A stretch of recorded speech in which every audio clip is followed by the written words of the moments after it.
ये जो पीका है ये आज़ादी प्रेस के लिए, आज़ादी सहाफ़त के लिए, आज़ादी प्रेस क्लब के लिए ये जहर का टीका है। इसके ज़रिए से हम इजाज़त नहीं देंगे इस निज़ाम को कि वो प्रेस की और पब्लिकेशन की और फ्रीडम ऑफ एक्सप्रेशन की आज़ादी को ख़त्म कर सके। दूसरी बात मैं आपको ये कहना चाहता हूँ कि इमरान खान के ख़िलाफ़ जो झूठे मुकदमात हैं उनमें से 2 मुकदमात और उनको फास्ट ट्रैक पे डाल दिया गया और उनमें भी अगर उसको सज़ा हो जाती है तो इमरान खान सारी दुनिया कहेगी नाइंसाफ़ी हुए, इसलिए कि पाकिस्तान में 2 प्रेसिडेंट और 5 वज़राए आज़म का आम अदालतों में ट्रायल हुआ है। बाहर निकालो ना, इमरान खान की तस्वीर छपने दो, बाहर निकालो, इमरान खान को आज़ाद प्रेस से बात करने दो, बाहर निकालो, इमरान खान के साथ वो सलूक करो, कम अज़ कम उतना तो करो जो कुलभूषण के साथ कर रहे हो। उसकी तो खुशामदें भी साथ हो रही हैं, उसके घर वाले आए, किस तरह से तुमने उनको VIP बनाया। इमरान खान के तो घर वाले भी मुकदमात में फंसे हुए हैं सारे। इसलिए ये जुल्म का निज़ाम है और ये जुल्म का निज़ाम ज़्यादा देर नहीं चल सकता। तीसरी बात जो इम्पोर्टेंट बात है वो मैं यही करना चाहता हूँ कि हमारे 2 सूबों में बहुत हालात संगीन हैं और गंभीर हैं लॉ एंड ऑर्डर के हवाले से। हर रोज़ हमारे बच्चे, आम लोगों के बच्चे हैं, वो हमारे बच्चे हैं, वो शहीद हो रहे हैं, लेकिन कोई किसी के पास मसले का हल नहीं है, कोई किसी से गुफ्तगू नहीं करना चाहता। इस तरह पता लगता है रियासत पे हमला आवर है। इस तरह पता लगता है जिस तरह रियासत के ख़िलाफ़ है। और रियासत क्या है? बिल्डिंग रियासत नहीं है, लोग हैं। उनमें से कुछ लोग सरकार में भर्ती हो गए, जिस मर्जी महकमे में हो, सरकारी मुलाजिम हैं, और कुछ लोग जिनको सरकारी नौकरी का शौक़ नहीं था या सरकारी नौकरी में नहीं जाना चाहते थे या नहीं जा सके थे, जिनको रोका गया है, वो अक्सरियत में।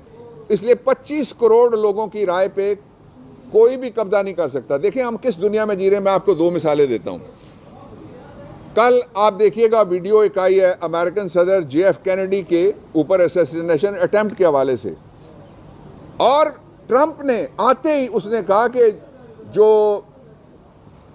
3 लोग हैं उनमें एक उनका साबिक सदर है, उसने जलसों में कहा कि मैं उनके हवाले से सारे राज खोल दूंगा, और उसने राज खोल दिए। और हम है कि इस पाकिस्तान के हवाले से जो एक रिपोर्ट आई है जो हमने बनाई है और उसके 2 हिस्से हैं, उस रिपोर्ट पे हम बैठे हुए हैं कि उससे मुल्क को खतरा है। मुल्क को टूट जाने के बाद क्या खतरा है?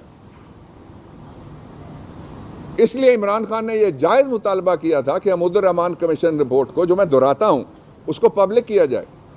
दूसरा, जो बांग्लादेश, हमारा टूटा हुआ तारा, हमारा टूटा हुआ बाजू और हमारा टूटा हुआ, जिसको भारत के सामने सरेंडर किया हमने, ईस्टर्न विंग है। उस ईस्टर्न विंग का जो मौजूदा मैनेजर हैं, उन्होंने एक इंटरव्यू में कहा है कि सारी दुनिया के अंदर इस वक्त एक नौजवानों के अंदर इनकलाब आया हुआ, उस इनकलाब को रोका नहीं जा सकता। उन्होंने कहा कि सुपर जीनियस कोई नहीं है, हमारे जैसे हम बच्चे थे ये बच्चे हैं, लेकिन ये बच्चे, इनके पास टेक्नोलॉजी है। आप कभी VPN को हराम करार देते हैं, आप कभी किसी टॉक शो को हराम करार दे देते हैं, आप किसी सहाफ़ी की नौकरी को हराम करार दे देते हैं, और उसके लिए आपने मुलाजिम रखे हुए हैं जो आपके हक़ में हर वक्त बात करते हैं, आपकी मर्ज़ी का वो डिक्लेरेशन जारी करते हैं। तो इससे अगर आप ये समझते हैं कि 35 से 50 लोग जो मुल्क के वसाइल पे काबू हैं और चंद महकमे जो मुल्क के वसाइल पे काबू हैं, उनका राज लोग कबूल करेंगे, वो नहीं कबूल किया जाएगा किसी कीमत के ऊपर भी। और आखिरी बात मैं ये कहना चाहता हूँ कि फौरी तौर पे इलेक्शन कमीशन, जिसके बारे में पेशावर हाई कोर्ट ने फैसला दिया है कि जो बुनियादी गारंटियाँ दी गई हैं, जिनके नीचे हर आदमी को बोलने की अपने लिए आज़ादी है, और अलहदा से लिखा हुआ है इस आर्टिकल 19 में कि जो फ्रीडम ऑफ प्रेस है उसको इंश्योर किया जाएगा, यानी हर हालत में प्रेस आज़ाद होगा।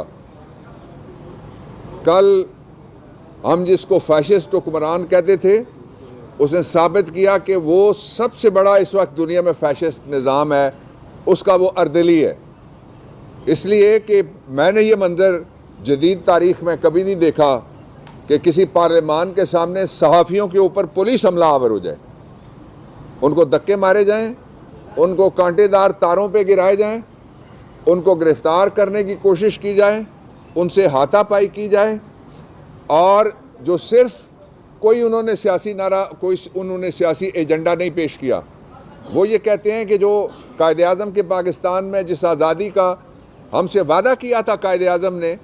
और वो एक मुंतखब असम्बली के ज़रिए, एक मुंतखब हुकूमत ने 12 अप्रैल 1973 के रोज़ आइन के अंदर वो वादा डाला कायदे आज़म का कि प्रेस आज़ाद होगा, बोलने की आज़ादी होगी और लोगों के लिए फ्रीडम ऑफ एक्सप्रेशन होगा, इज़हार राय होगा, लिखें भी आज़ादी से, बोलें भी आज़ादी से और आज़ादी से प्रेस काम करे। वो खाक में मिल गया सारा तस्वुर। कल मैं सबसे पहले पाकिस्तान तहरीक इंसाफ और थोड़ी देर बाद मेरी इमरान खान से मुलाकात है, मैं अडयाला जेल जा रहा हूँ, उनको भी मैं ये सारी तफसील बताऊँगा। मैं उनकी तरफ से भी मज़म्मत करता हूँ और वो जो जज्बात मुझे आप तक पहुँचाने के लिए कहेंगे वो मैं आप तक पहुँचाऊँगा भी। दूसरे नंबर पे मैं पाकिस्तान के आइनी बेंच से ये कहना चाहता हूँ जो सुप्रीम कोर्ट ऑफ पाकिस्तान में तश्कील पाया है, अगरचे आइनी तरमीम 26वीं पिछले दरवाजे से हुई है, गिनती पूरी नहीं थी, MNAs को अगवा किया गया, उनकी बेटियों को अगवा किया गया, उनकी फैमिलीज़ को अगवा किया गया, इसके बावजूद चूँकि वह आइनी बेंच है और फंक्शनल है, मैं उनसे दरख्वास्त करता हूँ कि आप सुओ मोटो नोटिस लें।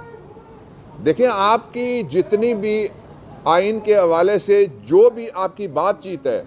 रूल ऑफ लॉ के हवाले से आपकी जितनी भी बातचीत है, वो पब्लिक तक पहुँच ही नहीं सकती अगर आज़ाद मीडिया सुप्रीम कोर्ट के बाहर ना खड़ा हो। आप लोग यहाँ पे ना आएँ और आप लोग यहाँ पे ना आएँ, जो आप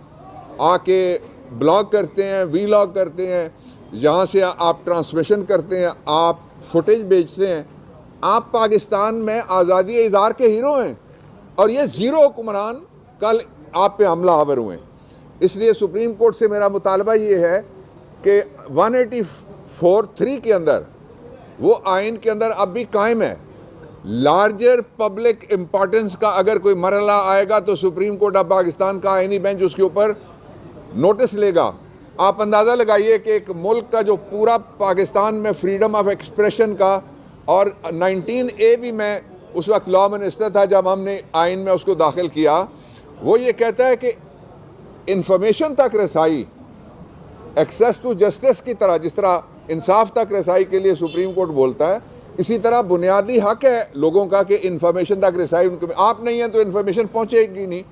फिर तो वो है सरकारी टीवी जो बिजली के बिल आपको भी बेचता है, मुझसे पैसे काटता है, वहाँ पे 100 के करीब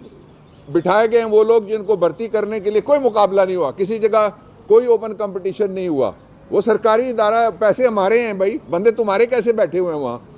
उन सब को हटाओ ताकि लोगों को वहाँ पे जो एक्सेस टू जस्टिस वाले और इंसाफ वाले हैं उनको भी कम्पीट करके PTV में और इस तरह के दूसरे इदारों में पहुँचने का मौका मिले। लेकिन चूँकि मकसद ये है कि पाकिस्तान में कोई आज़ाद आवाज़ ना रहे और चूँकि मकसद ये है कि पाकिस्तान के लोगों का गला दबाया जाए, तो 25 करोड़ लोगों में से एक एक का गला दबाने के बजाय उन्होंने इफ़ेक्टिव तरीका ये है कि वो जो इनकी आवाज़ उठाते हैं या इन तक आवाज़ पहुँचाते हैं, वो जो इनको बाखबर रखते हैं या जिनके ज़रिए से खबर निकलती है, उन सब का गला दबा दिया जाए। तो मुझे कल किसी ने मैसेज भेजा, उसने कहा कि आ गई जे फार्म 47 वाली आज़ादी आ गई जे। तो इसलिए मेरा ख्याल ये है कि फौरी तौर पे ये पहला केस, बाकी जो कुछ सुनते हैं, हमारे फाजिल जजेस, वो 8 जजेस का बेंच है, बहुत बड़ा बेंच है, सुप्रीम कोर्ट की आज की तारीख तक की अक्सरियत वहाँ पे बैठी हुई है। उनसे मैं दरख्वास्त करता हूँ कि वो इसका नोटिस लें। पहले जब यहाँ पे हमारे लोगों को शहीद किया गया, उनका नोटिस नहीं लिया गया। आज कल प्रेस के ऊपर कातिलाना हमला हुआ है और ये जो पीका है, ये आज़ादी प्रेस के लिए, आज़ादी सहाफ़त के लिए, आज़ादी प्रेस क्लब के लिए ये जहर का टीका है। इसके ज़रिए से हम इजाज़त नहीं देंगे इस निज़ाम को कि वो प्रेस की और पब्लिकेशन की और फ्रीडम ऑफ एक्सप्रेशन की आज़ादी को ख़त्म कर सके। दूसरी बात मैं आपको ये